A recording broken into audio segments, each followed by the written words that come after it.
Bonjour à tous, nous sommes 3 minutes avant le dimanche 23 octobre 2022. On va étudier le contexte graphique des marchés financiers avec les figures chartistes du moment. Figures que vous pouvez étudier gratuitement dans nos deux formations gratuites, la formation débutant et la formation confirmée sur notre site internet arttrade.com. On commence avec le BTC USD où on avait un triangle symétrique vert qui avait cassé à la hausse avant de prendre appui sur un ancien drapeau dont on a toujours l'objectif H à réaliser. On a créé une oblique à 1 point, 2 points, 3 points. On pourrait aussi casser cette oblique et on casserait alors un triangle rectangle encore à la hausse pour des objectifs haussiers. Donc toujours conflit, on est entre le niveau d'invalidation du drapeau et le niveau d'invalidation du triangle rectangle. En H4, on attend toujours l'objectif du drapeau, ce qui permettrait d'atteindre le plus bas du biseau ascendant son objectif. La cassure du plat en bas donnerait des objectifs baissiers d'un triangle rectangle, de l'autre côté donc, et nous avons 1 point, 2 points, donc un plat en haut avec un plat en bas, un rectangle. Donc si on cassait le plat en bas, eh bien on pourrait matérialiser les objectifs baissiers du rectangle. Sur le THUSD, on a toujours le petit drapeau qui a ses objectifs baissiers. On a buté encore aux alentours de ce niveau qui est le plus bas d'après cassure. On s'aperçoit que l'on a un plat en haut, 1 point, 2 points. Si on cassait ce plat, eh bien on pourrait valider un rectangle et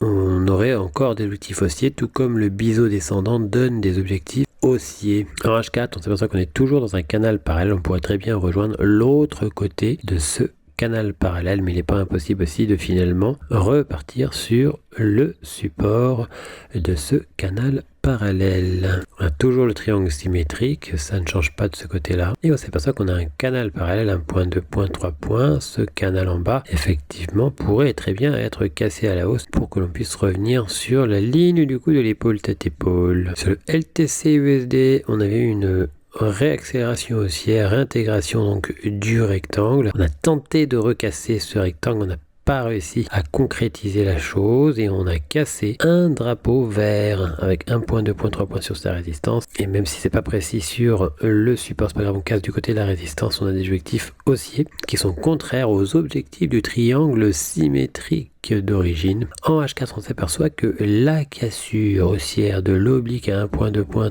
3 points, 4 points même, effectivement, donnerait des objectifs d'un biseau. Un biseau descendant avec son plus haut comme objectif qui pourrait permettre de revenir sur le biseau ascendant. Nous évoluons actuellement donc entre le niveau d'invalidation du triangle symétrique et le niveau d'invalidation du biseau.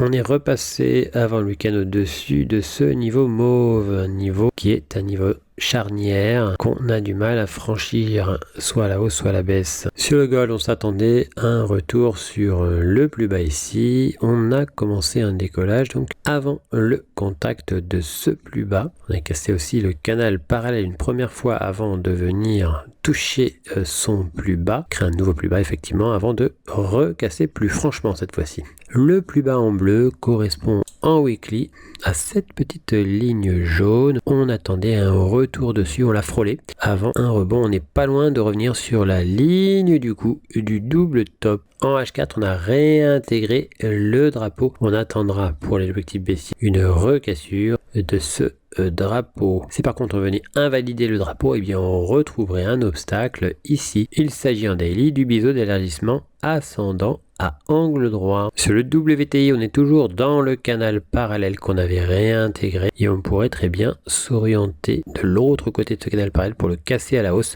Toutefois, on a quand même pris appui sur le plat ici qui est le plat du triangle rectangle dont les objectifs sont particulièrement baissiers. Sur ce WTI en H1, eh bien on a le plus haut ici qui correspond à l'objectif du biseau descendant. On avait fait un drapeau jaune qui avait cassé à la baisse et juste avant le week-end on est revenu légèrement au-dessus de plus bas d'après cassure donc du drapeau jaune et on a formé un canal rose que l'on a cassé à la hausse. On a pris appui avant le week-end sur ce canal rose. On a le plus haut d'après cassure qui pourrait être retesté. Sur le CAC 40, on évolue dans un canal parallèle dont on a fait une incursion au-dessus. Si on repartait à la baisse et qu'on cassait le support, eh bien on aurait alors affaire à un drapeau. On s'aperçoit que le drapeau potentiel peut éventuellement servir de pullback généreux à la tasse avec anse. En H4, juste avant le week-end, on est repassé légèrement au-dessus du canal parallèle. On voit qu'il y a pas mal d'hésitation autour de la cassure de ce canal parallèle depuis un moment et que l'on est au-dessus de la ligne du coup de la tasse avec anse désormais. Sur le marché du DAX, on a toujours le triangle rectangle d'origine avec son objectif H ici et on a le drapeau ici avec l'objectif H aussi au-dessus. On s'aperçoit qu'on a formé un drapeau avec une résistance et un support particulièrement parallèle. Ce drapeau donne un objectif H au-dessus de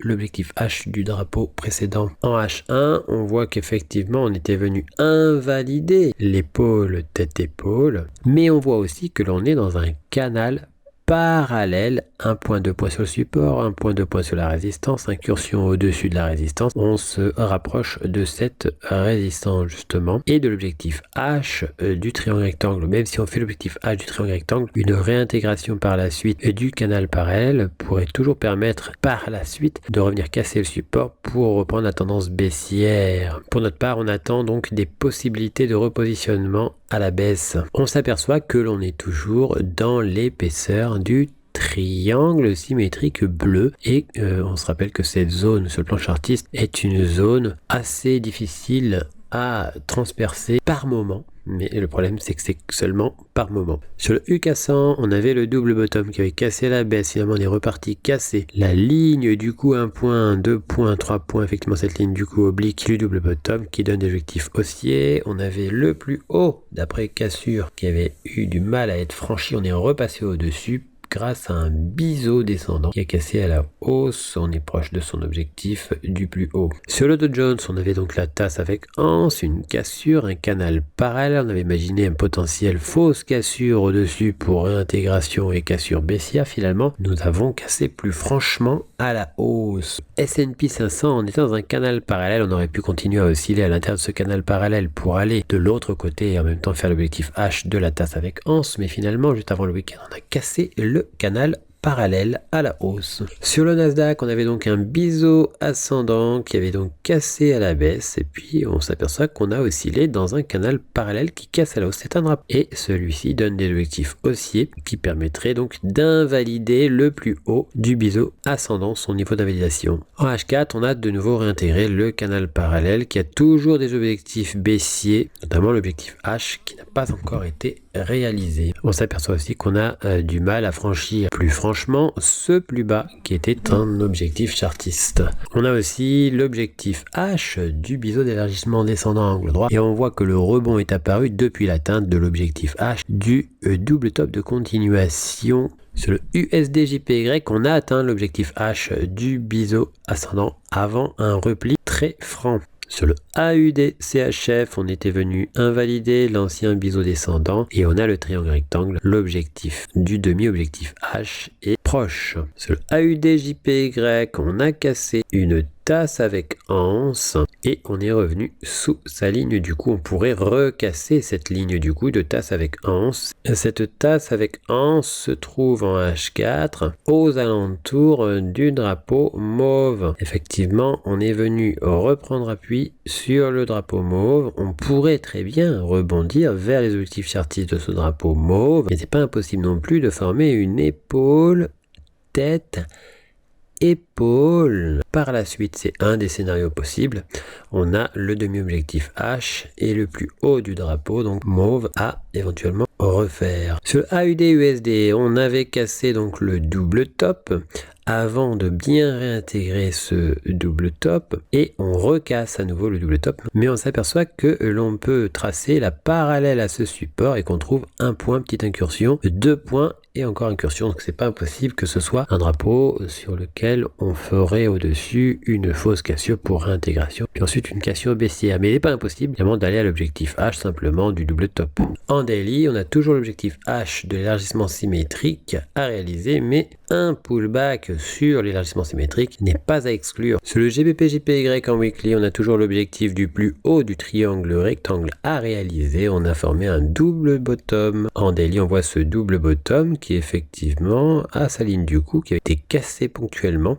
On a réintégré le dessous de la ligne du coup. Il n'est pas possible de venir recasser cette ligne du coup pour aller vers les objectifs chartistes du double bottom. Si on cassait l'oblique à 3 points ici, eh bien on aurait un biseau d'élargissement ascendant à angle droit qui casserait à la hausse pour des objectifs encore plus hauts que les objectifs du double bottom. Sur le NZDJPY, on avait le double creux qui prenait appui sur le support du biseau d'élargissement symétrique qui avait été enfoncé ponctuellement et on a fait le demi-objectif H du double creux avant un retour sur sa ligne du coup. Sur ce NZDJPY en weekly, on a toujours le plus haut du biseau descendant comme objectif à réaliser. Sur le USDCAD, on a fait quasiment l'objectif H du triangle symétrique et il y a un repli depuis. En H1, on s'aperçoit qu'on avait un drapeau, qu'on avait fait quasiment l'objectif H de ce drapeau avant de former un triangle rectangle qu'on a cassé ici. On est venu assez proche du niveau d'invalidation de ce triangle rectangle avant de venir recasser le plus bas d'après cassure qu'on avait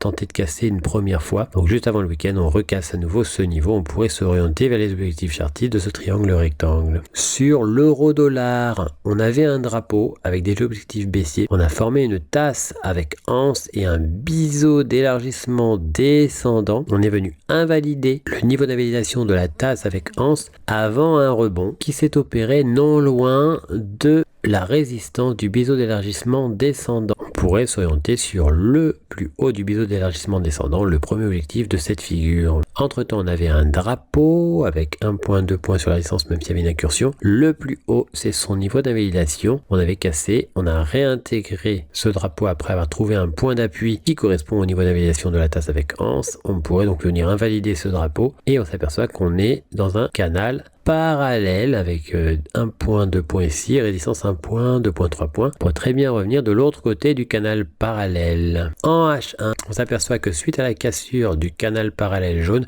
eh bien on était venu prendre appui précisément sur le support de l'élargissement symétrique que l'on a finalement du mal à recasser. Pour autant, si on cassait le support du canal parallèle bleu, eh bien alors on aurait affaire à un drapeau qui permettrait de reprendre la baisse vers des objectifs chartistes, notamment celui de l'élargissement symétrique. Sur l'euro CAD, on a toujours un drapeau, on avait tapé son plus haut et on tente de rebondir depuis un moment sur ce drapeau. En H4, effectivement, l'objectif H du drapeau mauve permettrait d'invalider le niveau d'invalidation du triangle rectangle, mais une recassure de l'ancien plat du triangle rectangle pourrait permettre une reprise de la baisse vers les objectifs H du triangle rectangle qui n'est pas encore invalidé. Sur l'euro AUD, on a toujours le double creux et on opère actuellement un pullback sur sa ligne du coup. Sur l'euro JPY, eh bien, on a 1 point, 2 points, 3 points sur un support. Quand on fait la parallèle sur ce point, effectivement, on a une réaction autour de cette parallèle. Si on venait par la suite casser le support, eh bien, on pourrait valider la cassure d'un canal parallèle. Pour recevoir gratuitement les nouvelles figures chartistes en notification, vous allez sur le site internet, vous cliquez sur Analyse VIP. Une fois que vous êtes sur Analyse VIP, vous cliquez sur S'abonner et puis vous n'aurez plus qu'à vous inscrire.